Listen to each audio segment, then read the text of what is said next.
जय माता जी students, welcome to our YouTube channel Dhyan commerce, the key of success. जय माता जी स्टूडेंट्स, आज हम लीनियर कोरिलेशन के अंदर दो इम्पॉर्टेंट डेफिनेशंस एंड उसके बाद कार्ल पियर्सन्स मेथड की कुछ जो 7 फार्मूला है हमारी, जिसमें से 2 हम बड़े एग्जाम्पल में यूज़ करेंगे और बाकी की जो फार्मूलाज है वो छोटे एग्जाम्पल में ऑब्जेक्टिव के अंदर यूज़ करने वाले हैं। तो सबसे पहले जो इम्पोर्टेंट टर्म है, डेफिनेशन जो है पूछी जाती है कई बार ऑब्जेक्टिव में, कई बार थियरी के अंदर मिक्स करके पूछते हैं, वो है coefficient of determination. It is nothing but capital R square. इसके बारे में आप जानते ही हो। ગુજરાતી મીડિયમના વિદ્યાર્થીઓ આપણે આને નિશ્ચાયકતાનો વાંક અથવા નિર્ણાયકતાનો વાંક કહેવાય છે ગુજરાતીની અંદર। ये डेफिनेशन जो है एकदम नॉर्मल है, कुछ इंपॉर्टेंट पार्ट के अंदर ज़्यादा डिफिकल्ट वर्ड्स नहीं है। The relationship between X and Y is linear और क्लोज टू लीनियर, ये तो हमें पता है ही, लीनियर कोरिलेशन पढ़ रहे हैं। If this assumption is correct, our study may be regarded valid, and if it is not correct, the study is not valid। तो अब वैलिड है नॉट वैलिड है उसके लिए क्या करना चाहिए, तो we have coefficient of determination. तो वो हमें कहता है very powerful tool for this is to find out coefficient of determination, and it is denoted by capital R square. और फॉर्मूला भी वैसे याद ही होगी आपको, बहुत ही इजी है, एकदम सिंपल है। The value of capital R square can be proved equal to small r square. Therefore, coefficient of determination can be defined as capital R square is equal to small r square. यानी you can say that it is the square of correlation coefficient. Okay, main इसका use क्या है, तो वो use के लिए हमें एक एग्जांपल लेना पड़ेगा, तो उसके ऊपर से हम अभी समझने वाले हैं। मगर उसके पहले उसकी रेंज क्या होती है, the coefficient of determination R square always lies between 0 and 1। थोड़ा ध्यान रखना है यहाँ पे, कोरिलेशन कोएफिशिएंट आर जो है वो उसकी रेंज है बिटवीन -1 एंड +1, मगर ये आर स्क्वायर है, यानी स्क्वायर कभी नेगेटिव नहीं होता, इसलिए ये रेंज यहाँ पे हो जाती है 0 एंड 1 के बीच में। ठीक है, तो ऑलवेज ये कह सकते हैं हम पॉजिटिव नंबर रहेगा और 0 और 1 के बीच में रहेगा। अगर अब हम कहें for example, if r is equal to 0.9 and r square 0.81, then we can say that the changes in the value of variable y यानी dependent variable is 0.81, that is 81% due to independent variable। यानी कि अगर हम कहें तो जो भी independent variable हो, x इंडिपेंडेंट है तो उसकी इफेक्ट y के ऊपर कितनी होती है, तो ये आर स्क्वायर की वैल्यू 0.81 है, तो हम कह सकते हैं 81% चांसेस है कि जो y है यानी डिपेंडेंट वेरिएबल है उसमें चेंज जो हो रहा है वो x की वजह से है। तो 100% में से 81 माइनस करते हैं तो बचता है 19%, यानी रिमेनिंग के लिए अदर फैक्टर्स इफेक्ट कर सकते हैं। ठीक है, तो ये इसका मेन यूज रहता है कोएफिशिएंट ऑफ डिटर्मिनेशन का। ठीक है, ऑब्जेक्टिव में 1 मार्क में पूछे तो खाली मीनिंग समझना है, आगे का पार्ट एग्जांपल आपके समझने के लिए है, ये पूरा रेंज तक का पार्ट आपको लिखना होता है। अब जो है दूसरी इंपॉर्टेंट टर्म है जो एग्जांपल के अंदर इंक्लूडेड है, इसका यूज भी पूछा जा चुका है एक आध बार, तो उसे वो ऑब्जर्व करते हैं। तो अब जो नेक्स्ट टर्म है वो है प्रोबेबल एरर। आर फाइंड कर लेते हैं हम कोरिलेशन कोएफिशिएंट, तो वो आर की वैल्यू से रिलेटेड कनेक्टेड है ये प्रोबेबल एरर, એટલે संभवित दोष कहवाय। तो मार्जिनली आपकी आर की वैल्यू कितनी छोटी हो सकती है, कितनी बड़ी हो सकती है, वैसे तो एरर करनी नहीं है, मगर after finding out the value of R ये क्वांटिटी के बारे में हम समझते हैं। तो पहले इसकी जो मीनिंग है थोड़ा सा कॉम्प्लिकेटेड है, फॉर्मूला के ऊपर से आप इजीली याद रख पाओगे, तो टिक करना इसे आईएमपी में, क्योंकि ये भी पूछा जा चुका है कई बार। So we can say that the average of the absolute difference of correlation coefficients obtained from all possible samples and the population correlation coefficient is known as probable error of correlation coefficient। यानी उसे PE कहा जाता है। Formula बहुत ही प्यारी है, 0.6745 in bracket 1 minus R square divided by square root of n। तो यहाँ पे जो हम कह रहे हैं average of absolute difference, average यानी डिवाइड बाय n किया जाए तो उसे हम समझते हैं एवरेज, यहाँ पे स्क्वायर रूट n है, कोई भी टोटल को n से डिवाइड किया जाता है तो उसे हम वन काइंड ऑफ एवरेज कहते हैं। तो उस तरह से आप इसे याद रख पाओगे that the average of absolute differences of correlation coefficient obtained from all possible samples and population correlation coefficient is known as probable error। थोड़ा सा याद रखना पड़ेगा क्योंकि रेगुलर जैसा मीनिंग है वैसा नहीं है, बट इन शॉर्ट आप समझ सकते हो कोरिलेशन कोएफिशिएंट की वैल्यू के ऊपर से मार्जिन ऑफ एरर कितना हो सकता है, अगर वो हमें कैलकुलेट करना है तो प्रोबेबल एरर आपको हेल्प कर सकती है कि हाँ इतनी वैल्यू ज्यादा हो, इतनी वैल्यू कम हो सकती है। आंसर में एग्जांपल में हमें कभी वैल्यू कम लानी नहीं है, जस्ट प्रोबेबल एरर वाला पार्ट हम ढूंढ सकते हैं कि मार्जिन ऑफ एरर कितना परसेंट तक हो सकता है। ठीक है, तो इसके भी एग्जांपल्स बाद में आएंगे। ये दो इंपॉर्टेंट टर्म्स है, थियरी का जो लास्ट पार्ट था यही हिस्सा बाकी था खाली, जो कि हमने आज के लेक्चर में इंक्लूड किया है। और अब इसके यूजेस जो है वो पूछे जा चुके हैं, ये पूरा हिस्सा भी पूछ सकते हैं कि explain probable error and explain it's uses. तो उसके अंदर यूजेस के अंदर पहला जो यूज है वो है we can find probable limits, and probable limits की फॉर्मूला सिंपल है आर प्लस और माइनस प्रोबेबल एरर, यानी आपकी वैल्यू आर की आपके पास होती है उसके बाद ही हमें प्रोबेबल एरर मिलेगी। प्लस करते हो तो अपर लिमिट मिलेगी, माइनस करोगे तो लोअर लिमिट मिलेगी, यानी हम प्रोबेबल लिमिट्स फाइंड कर सकते हैं, छोटी वैल्यू एंड बड़ी वैल्यू। आर माइनस કરીએ એટલે નાની કિંમત મળે, આર પ્લસ કરે તો મોટી, इंटरवल भी कह सकते हैं, अंतराल भी આપણને મળી શકે। तो ये एग्जांपल में जब आएगा तब मैं आपको याद कराऊंगा पूरा हिस्सा। ठीक है, सेकंड जो इसका यूज है वो है we can check the significance of correlation coefficient, यानी हमारा जो आर है जिसका इस्तेमाल करके हमने प्रोबेबल एरर ढूंढी है, क्या उस आर में कोई गड़बड़ है, तो वो चेक भी हम कर सकते हैं by using probable error. Yes, तो उसके लिए दो पॉइंट ध्यान रखने कि पहला पॉइंट कहता है if R is less than probable error then correlation coefficient is insignificant. अब तो कह रहे हो ही नहीं सकता। ठीक है, क्योंकि आर जो है वो नेचुरली वैल्यू है कोरिलेशन कोएफिशिएंट की, probable error percentage of error होता है, एरर कभी भी आर से बड़ी नहीं होती। ठीक है, आर छोटा है, प्रोबेबल एरर बड़ा है फर्स्ट केस में, तो ऐसा अगर दिखता है तो सीधा आपको लिख देना है that correlation coefficient is insignificant या नॉट सिग्निफिकेंट, सार्थक नहीं, जो आर हमने लिया है वही गलत है। ठीक है, तो वो पहला कंक्लूजन होता है। तो सिग्निफिकेंट कब होगा, आर ग्रेटर देन हो तो नहीं, उसके लिए और कंडीशन हमें दी गई है, second condition, if R is 6 times probable error then correlation coefficient is significant. ठीक है, 6 टाइम्स अगर ग्रेटर देन होता है तभी माना जाता है कोरिलेशन कोएफिशिएंट को सिग्निफिकेंट। तो दो कंडीशन है, पहला है अगर लेस देन मिल जाए तो भी इनसिग्निफिकेंट, और अगर सेकेंड केस में आर की वैल्यू 6 बार मल्टीप्लाई करने से ग्रेटर देन ना हो तो भी इनसिग्निफिकेंट माना जाएगा। जनरली ऐसा होता नहीं है, मगर एग्जाम्पल में ऑब्जेक्टिव में ऐसा बना के रख सकते हैं। तो उस केस के अंदर याद रखना है कंडीशन 1 दिखे तो इनसिग्निफिकेंट, कंडीशन 2 सेटिस्फाई हो जाए ग्रेटर देन तो सिग्निफिकेंट होगा, अगर सेकेंड कंडीशन में ग्रेटर देन ना हो आर तो भी कहा जाता है इनसिग्निफिकेंट। ठीक है, तो ये हुए हमारे दो इंपॉर्टेंट टर्म्स, पहला था कोएफिशिएंट ऑफ डिटरमिनेशन और दूसरा जो है वो है प्रोबेबल एरर। अब जो हम देखने वाले हैं वो है हमारी सबसे सॉलिड मेथड, चैप्टर की सबसे लेंथी और बेसिक मेथड कह सकते हैं, जो कि है Karl Pearson's product moment method. अब Karl Pearson's product moment method जो है उसमें ज्यादा कुछ है नहीं, वैसे थियरी में पूछी नहीं जाती है, फॉर्मूलाज इंपॉर्टेंट है एग्जांपल के लिए।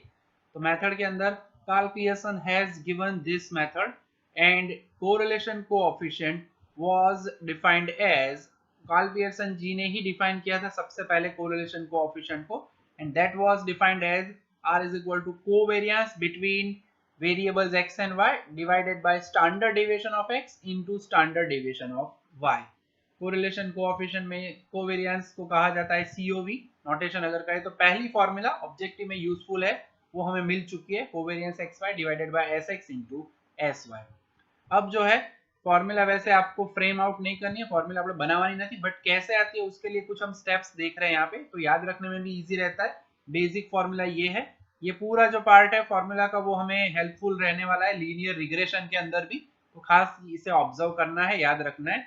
अब इसके अंदर कोवेरियंस की फॉर्मूला हमारे पास बहुत सारी है, आप पढ़ चुके हो आगे भी, मगर उसमें से एक फॉर्मूला यूज करके हम आगे बढ़ने वाले हैं। Put covariance is equal to sigma x minus X Y X bar Y minus Y bar divided by n, और ये रख देते हैं हम वैल्यू, तो हमें मिलती है हमारी सेकेंड फॉर्मूला जो कि r is equal to sigma x minus x bar Y minus Y bar divided by n into S x into S Y. ठीक है, तो फॉर्मूला नंबर 2 रेडी हो चुकी है, and we know that sx and sy यानी standard deviation of x and standard deviation of y कह सकते हैं, तो उनकी अगर वैल्यू रख देते हैं हम तो हमें हमारी तीसरी और सबसे इंपॉर्टेंट फॉर्मूला मिल जाती है, अब ये फॉर्मूला तो हम सभी को याद ही है S X and S Y की, ठीक है। अब इनको रख देते हैं जैसे ही, तो वैसे हमें हमारा तीसरा फॉर्मूला मिलेगा जो कि एग्जाम्पल में ज्यादातर यूज होता है, जिसमें आर की वैल्यू आप देख सकते हो, फॉर्मूला पढ़ने की आवश्यकता है नहीं, आप देख सकते हो क्लियरली।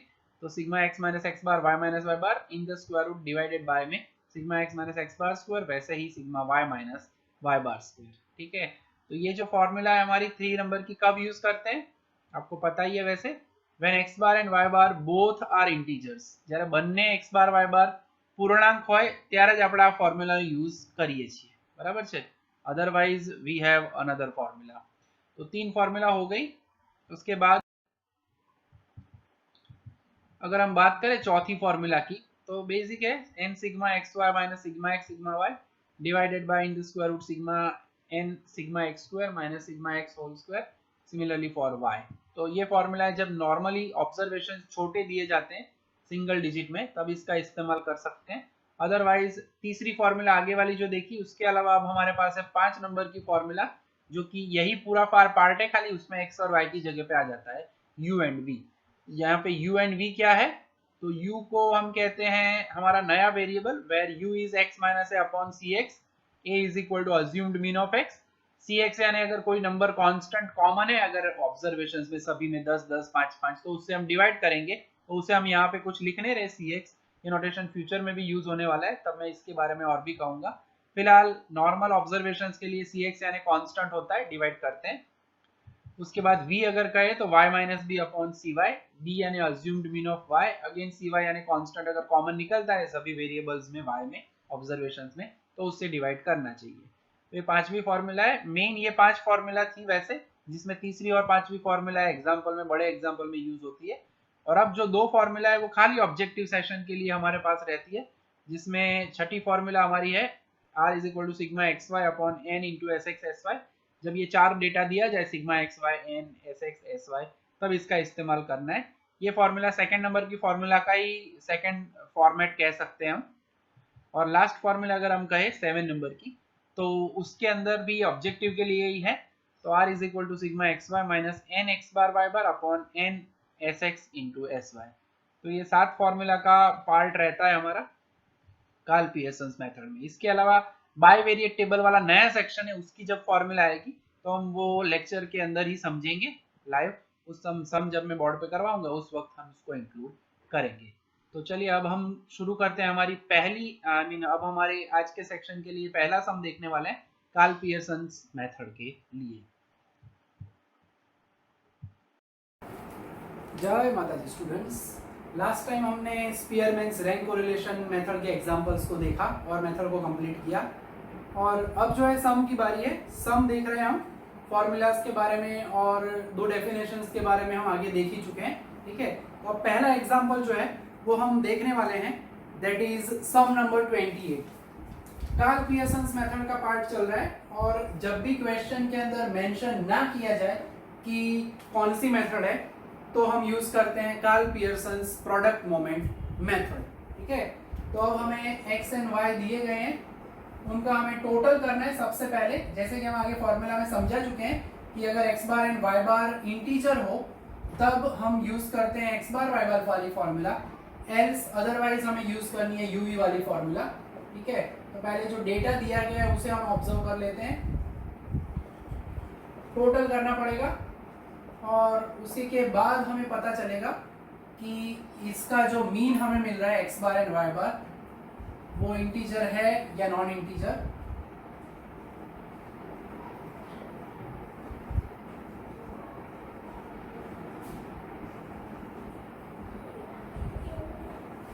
तो अगर x का हम टोटल करते हैं यहाँ पे, तो x का जो टोटल है वो हमें मिल रहा है सिग्मा x, ये टोटल मैंने रेडी रखा हुआ है 660। y का जो टोटल है वो हमें मिल रहा है 650। यानी अगर सबसे पहले काम करना है वो हमें ढूंढना होता है x बार एंड y बार, तो x बार यानी सिग्मा x अपॉन n। ये लिख के हम काम क्यों कर रहे हैं वो भी हम देखेंगे, क्योंकि ये हिस्सा हमें आगे रिग्रेशन में भी हेल्प करने वाला है, लीनियर रिग्रेशन यूनिट नंबर 2 में, तब इसकी कंपल्सरीली जरूरत पड़ेगी। तो थोड़ा एडवांस में हम पहले का ही काम करने वाले हैं। n की वैल्यू तो नेचुरली आप देख सकते हो 3 6 9 और 1 10 है, सो n लिखा नहीं है मैंने। यानी x बार एंड y बार हमारे पास रेडी है। 66 एंड 65 बोथ आर इंटीजर्स। तो अगर दोनों इंटीजर्स है तो हमारे पास फॉर्मूला यूज होती है x minus x bar y minus Y बार वाली, जिसके लिए हमें पहले इन दोनों के जो x माइनस एक्स बार है डेविएशंस कहेवाय, विचलन कहेवाय, मध्यकમાંથી લીધેલા विचलनो, बराबर। उसके बाद अगर हम बात करें तो x माइनस एक्स बार और y माइनस वाई बार का हम प्रोडक्ट करेंगे एंड फाइनली हमें लास्ट में चाहिए होगा दोनों का स्क्वायर, यानी x माइनस एक्स बार का स्क्वायर चाहिए होगा एंड y माइनस वाई बार का भी स्क्वायर चाहिए होगा। ठीक है, तो इतने कॉलम्स की ज़रूरत पड़ती है क्योंकि फॉर्मूला जो है यहीं से क्लियर हो चुकी है। कोरिलेशन कोएफिशिएंट एंड थोड़ा सा ध्यान रखना है, फॉर्मूला लिखते हैं तब, थोड़ी जगह एडजस्ट कर रहा हूं मैं यहाँ पे। Yes, R is equal to sigma x minus x bar y minus Y bar divided by in the square root sigma x minus x bar square in the square root sigma y minus Y bar square. ठीक है, तो इतने part की जरूरत है हमें। तो calculation शुरू करते हैं, जहाँ पे ज़रूरत पड़ेगी वहाँ पे कैलकुलेटर को हम श्योरली यूज़ करेंगे। तो पहला ही पार्ट है 47 माइनस, वैसे आप रेगुलर में सामने होते हो तो इतना काम मुझे करना नहीं पड़ता, जितनी ज़रूरत है वैसे डायरेक्टली समझ में उतना तो लिखेंगे। Minus 90, 53 minus 66, 58 minus 66, then 86 minus 66, 62 minus 66। ये कैलकुलेशन आप इजीली कर सकते हो। ठीक है, माइनस है तो ऐसे ब्रैकेट करो तो आपको प्रॉब्लम कम होगा। ठीक है, और अब 91 जो है 91 माइनस 66 अगर करें तो दैट इज, कैलकुलेटर यूज करने की आदत हमें ज़्यादा नहीं होती। 51 माइनस 66 यानी minus 15 and 84 minus 66 that is almost 18। फिर भी हम चेक कर लेते हैं, माइनस 66 यानी 18। ठीक है, तो कैलकुलेशन जो है इन सभी का total sigma x minus x bar sum of deviations from exact mean, મધ્યકમાંથી લીધેલા વિચલનોનો સરવાળો હંમેશા શું થાય? શૂન્ય। It should be always, it must be always 0। Exact mean अगर आपने लिया हुआ है तो आपका जो ये सिग्मा है दैट मस्ट बी 0, 0 होना ही चाहिए, अदरवाइज चेक करना चाहिए कहाँ पे गड़बड़ है। जैसे हम सिग्मा डी चेक करते थे वैसे यहाँ पे sigma x minus x bar y minus Y bar 0 होना चाहिए। अब दूसरी बारी है 39 minus 65, so that is minus 26, then 0, 2 minus 65 and minus 3, so 90 minus 65, so that is 25, yes, 82 minus 65, that is 17। ठीक है, डाउट लगेगा तो मैं चेक कर लूँगा क्योंकएक एरर और हम परेशान हो जाएंगे। 75 माइनस 65, 10, 65 माइनस करेंगे तो माइनस 40 एंड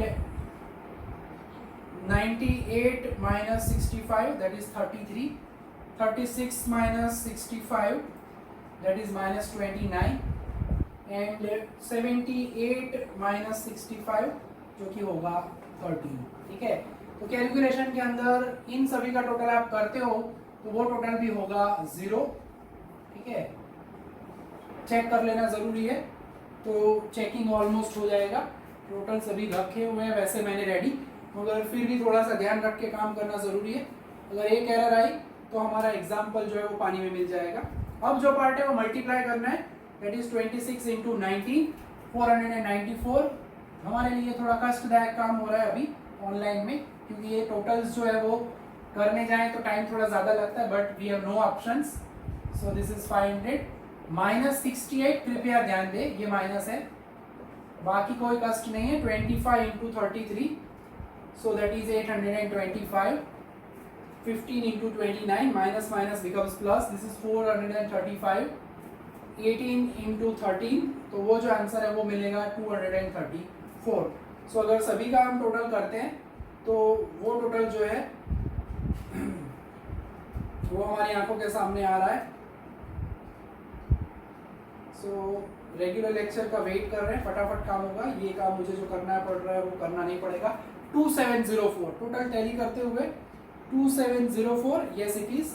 सो ये टोटल हमें मिल चुका है। आपको ये सिग्मा वाला पार्ट लिखने की ज़रूरत नहीं है, पहला सम है, हम ये लिख रहे हैं, नीचे सिग्मा करके लिखने की ज़रूरत नहीं है, मैं ये कह रहा हूँ टोटल लिखना तो ज़रूरी है, ठीक है। तो अब जो है स्क्वायर्स करेंगे सभी के स्क्वायर्स, यानी 19 का स्क्वायर 361, 13 स्क्वायर जो है 169, जो हो सकता है वो डायरेक्टली हम कर रहे हैं, जहाँ पे ज़रूरत पड़ेगी हम यूज़ करेंगे कैलकुलेटर। 324 और इन सभी को प्लस करते हैं।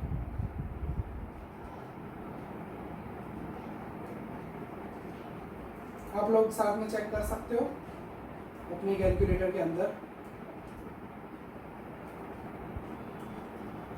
सो दैट इज 2 2 2 4 ट्रिपल 2 एंड 4। तो ये हमें मिला सिग्मा एक्स माइनस एक्स बार का स्क्वायर, और वाई माइनस वाई बार का स्क्वायर भी करना है। 26 का स्क्वायर अगर करें तो दैट इज 676, 289, 100। ये कैलकुलेशन ऑलमोस्ट आप आराम से कर भी सकते हो। 33 का स्क्वायर शायद 1089, यस इट इज 1089। 29 का स्क्वायर चेक करना पड़ेगा 841, एंड लास्ट में 13 का square that is again 169। So total करते हुए जो हमारा टोटल हमें मिल रहा है वो ऑलमोस्ट आधे रास्ते पे तो हम पहुंच गए। सीधा भी मैं लिख सकता हूँ, बट कहीं पे अगर गलती हो जाए और बाद में प्रॉब्लम हो आपको, उससे अच्छा है टोटल हम खुद कर लें, यहाँ पे टैली कर लें तो अच्छा रहता है।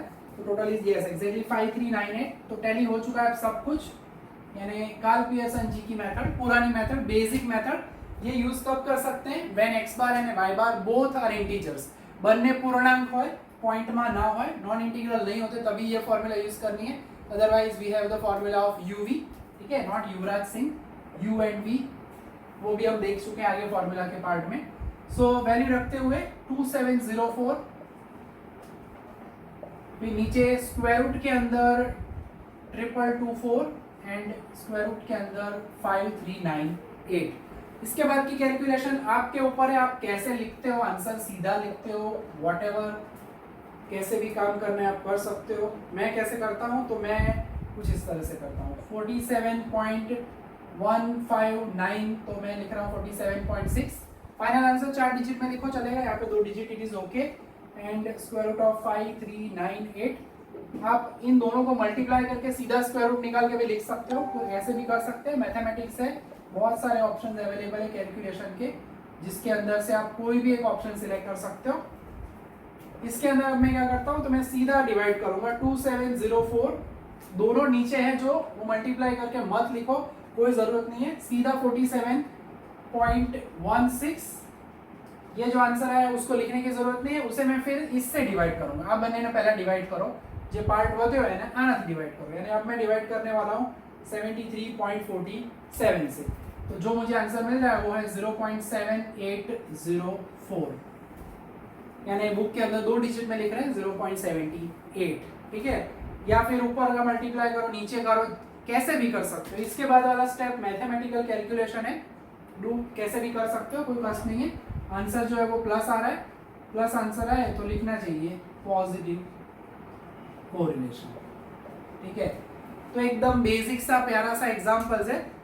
इसके जैसा एक सम नंबर 35 है जिसके अंदर इंटीजर दिए गए हैं, तो कुछ बेसिक एग्जांपल्स है वो मैं आपको इसमें घर पे दूंगा। अब एक और सम देख लेते हैं जिसके अंदर हमें यूवी का इस्तेमाल करना होगा। यूवी एक्स बार वाई बार दोनों इंटीजर्स ना हो वैसे सम।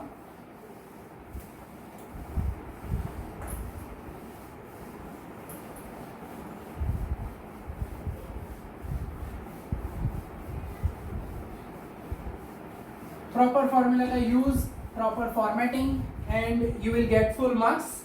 यही राज है पूरे मार्क्स लाने का, ठीक है। एकदम बेसिक एग्जांपल अभी हम नहीं ले रहे हैं, देखते हैं आप सम नंबर 34 सीधा।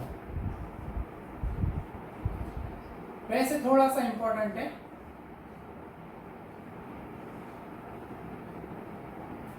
क्यों? क्योंकि आप देख सकते हो क्वेश्चन में 34 नंबर के अंदर देखना है तो ऊपर x में दिए गए हैं वो 240 230 ऐसी वैल्यूज है, और y के अंदर जो है वो फ्रैक्शनल वैल्यू है, पॉइंट में आप पीछे अपूर्णांक कीमत आप पीछे पॉइंट में, तो थोड़ा सा ये कहानी में ट्विस्ट हो जाता है।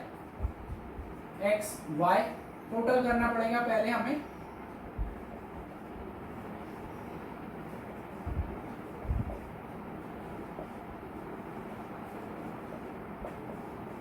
और देखो ऐसे होता है जब टेबल हम पहले ना बनाएं, ठीक है। लाइव एग्जांपल एडिट नहीं कर रहा मैं ये वीडियो में, तो आपको फिर से दिखा रहा हूँ क्यों क्या ऐसे ऐसे वैसे जिगजैग हुआ, क्योंकि मैंने पहले बॉक्स नहीं बनाया। इसीलिए हमेशा हम पहले बॉक्स बना देते हैं ताकि हमारा रिप्रेजेंटेशन जो है वो प्रॉपर दिखे। यहाँ पे स्केल से नहीं बन रहा हमारा बॉक्स, मगर फिर भी ठीक है। तो थोड़ा सा काम इस तरह से करोगे अच्छे से तो प्रॉब्लम नहीं होता।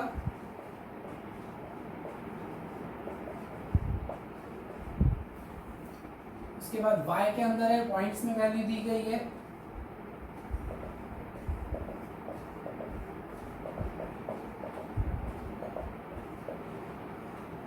ओके सबसे पहले तो हमें x एंड y का जो है वो टोटल करना पड़ेगा, और x का जो टोटल है वो अगर आप करते हो x का टोटल तो दैट वुड बी 1800, और अगर y का टोटल करते हो, ये टोटल मैंने रेडी करके रखा है टाइम ज़्यादा ना जाए इसलिए, दैट इज 50.5। ऑब्जर्वेशन वाइज यहाँ पे हमारे पास 9 ऑब्जर्वेशन है, 3, 6 एंड 9। तो x बार में तो कस्ट नहीं है, सिग्मा x अपॉन n, और वो आप ऑब्जर्व भी कर सकते हो। ऑलमोस्ट 10 का डिफरेंस है, ऑड ऑब्जर्वेशन है, centre is always the mean. જ્યારે એકી સંખ્યામાં અવલોકનો હોય તફાવત સમાન હોય, સમાન અંતરે હોય, ત્યારે વચ્ચેનો જ અવલોકન મધ્યક હોય।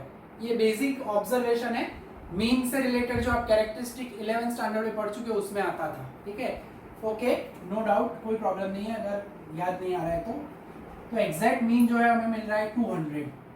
जनरली कुछ जगह पे 12th में जब आप पढ़ते हो तो आपको सबसे छोटा ऑब्जर्वेशन लेने का बोला जाता है, उसे ले लो A एंड B, मगर हम यहाँ पे ऐसे नहीं करेंगे। हो सकता है तो आपके x बार के नज़दीक में ही आपका मीन लेना है, यहाँ पे हम कोई चेंज नहीं करेंगे। मैं यहाँ पे A वैल्यू लेने वाला हूँ 200 को, एंड अगर मैं U की बात करूँ तो x माइनस ए अपॉन सी एक्स में, यहाँ पे आप ऑब्जर्व कर सकते हो हर एक के ऑब्जर्वेशन के अंदर 10 10 10 कॉमन है, ठीक है।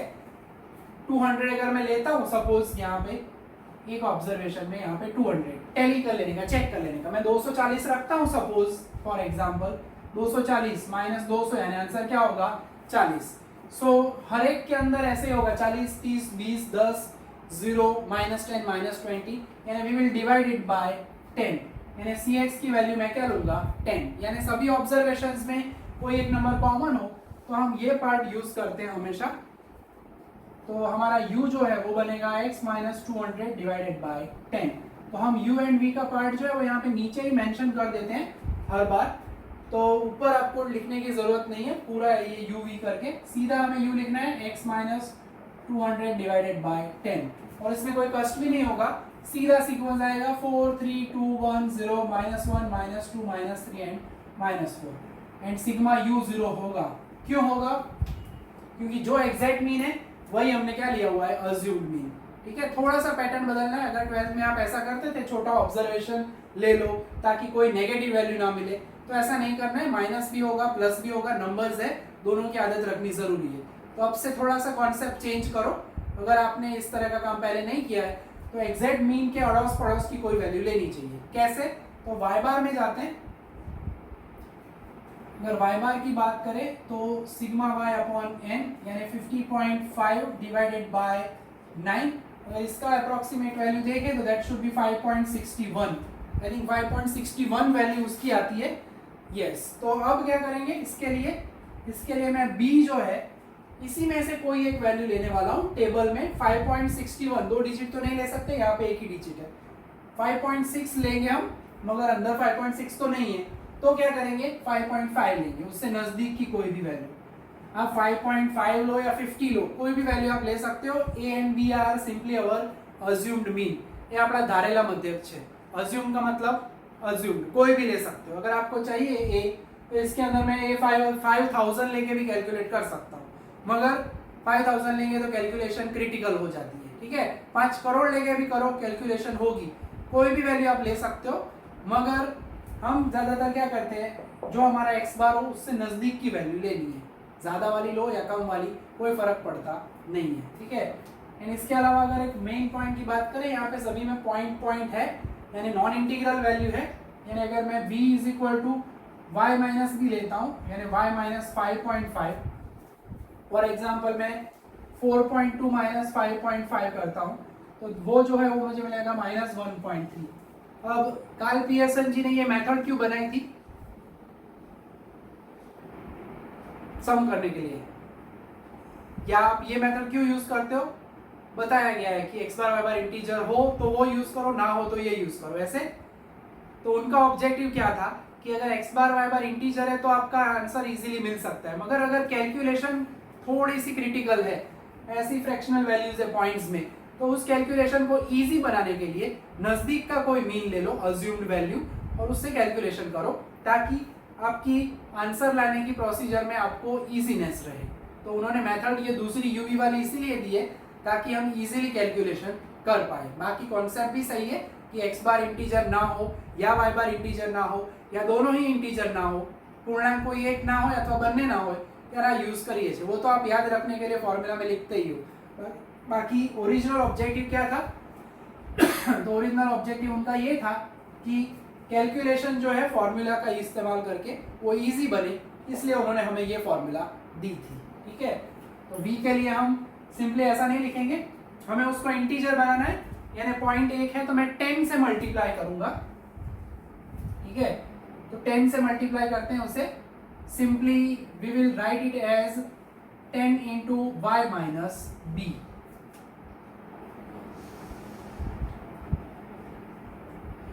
y minus 5.5।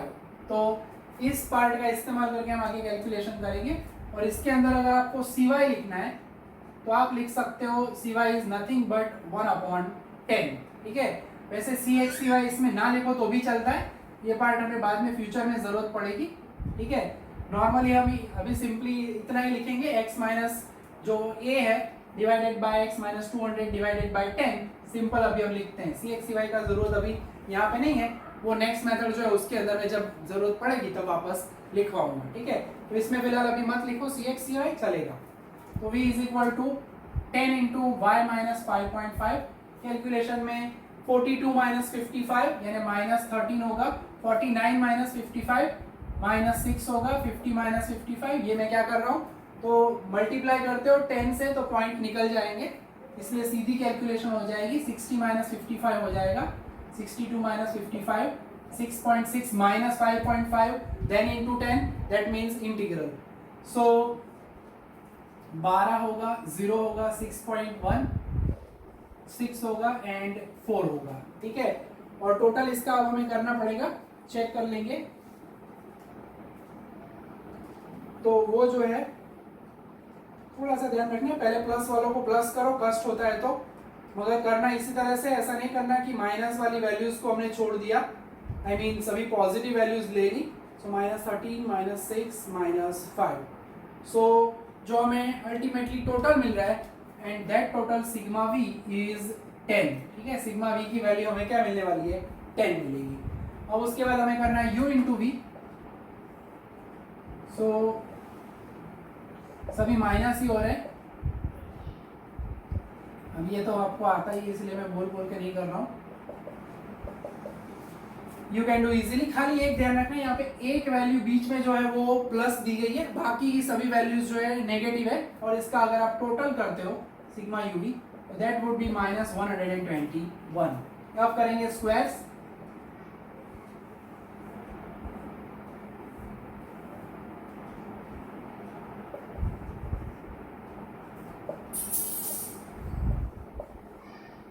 और इसका टोटल आपका होगा सिग्मा यू स्क्वायर होगा 30 30 60, एंड बी स्क्वायर चेक कर लेंगे अभी हम।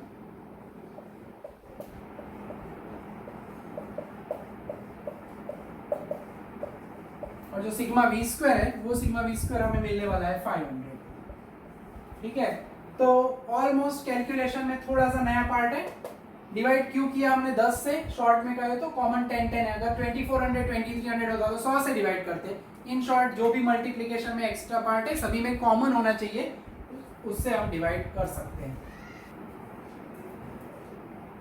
अब जो वैल्यूज है वो रख देते हैं, n की वैल्यू 9, सिग्मा u 0 था, सिग्मा v 10, सिग्मा uv जो है वो -121, sigma u square is 60 and sigma v square is 500। ठीक है, तो अब वैल्यू रखते हुए फॉर्मूला हमारे पास है कोरिलेशन कोएफिशिएंट की,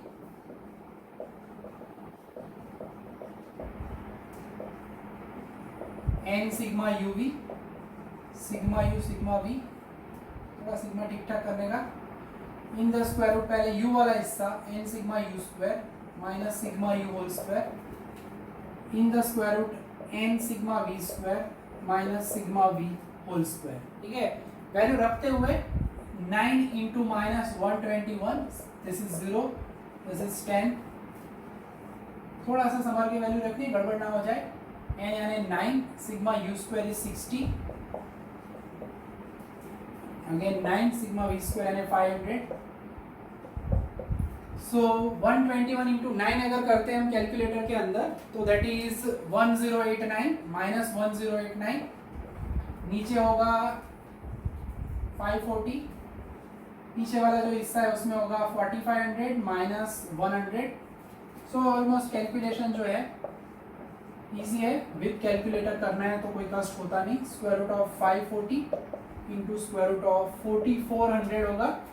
सो 540 का स्क्वायर रूट अगर निकालते हैं हम तो दैट इज 23.24, 4400 का अगर स्क्वायर रूट निकालते हैं तो वो होगा 66.33। मैंने पहले भी कहा है आगे वाले सम में भी, आपको इसके बाद वाला स्टेप कैसे भी करना है करो, answer is important, proper answer आना जरूरी है। किस मेथड से करते हो वो इम्पोर्टेंट नहीं है। मैं क्या करता हूँ 1089 पहले इसे डिवाइड करो 23.24 से, बचा हुआ आंसर है उसे इससे डिवाइड करो, तो ज़्यादा कोई कष्ट रहता नहीं है। आंसर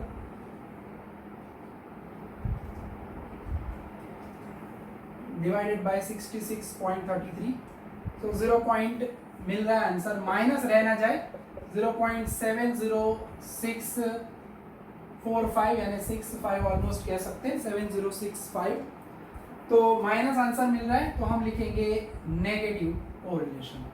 ठीक है, तो वैसे ये रिवीजन सेशन ही हुआ आपके लिए, मगर थोड़ा सा मेथड के अंदर चेंज हो सकता है अगर आपने स्कूल में कुछ अलग तरह से किया है।